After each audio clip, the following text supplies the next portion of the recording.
Hi friends, doctor BR Ambedkar గారు మాట్లాడుతూ మనం భారతదేశం మీద చూపించే విధేయతను వేరే ఏ విధేయత కూడా ప్రభావితం చూపించకూడదు.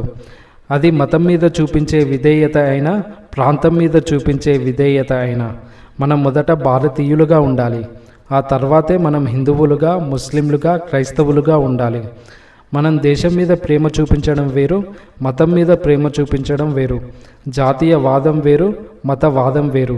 రెండు కూడా వేరు వేరు విషయాలు అని అంబేద్కర్ గారు జాతీయవాదం గురించి చెప్పారు. అందుకే భారత రాజ్యాంగాన్ని పూర్తిగా సెక్యులర్ రాజ్యాంగంగా రచించారు.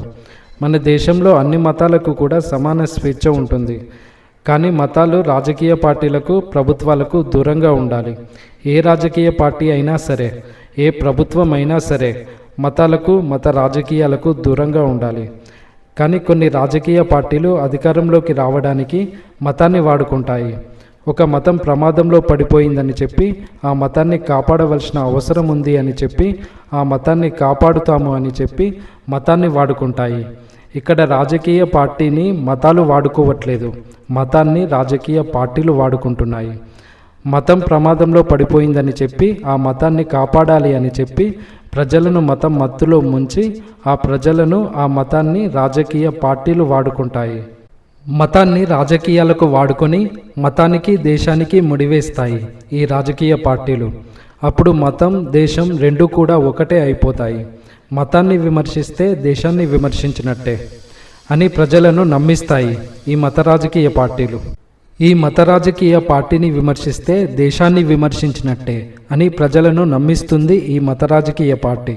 అలా దేశాన్ని మతమత్తులో ముంచిన తర్వాత అధికారంలోకి వచ్చిన ఈ మత రాజకీయ పార్టీ దేశాన్ని అభివృద్ధి చేయకపోయినా సరే ఈ పార్టీని విమర్శిస్తే దేశాన్ని విమర్శించినట్టే.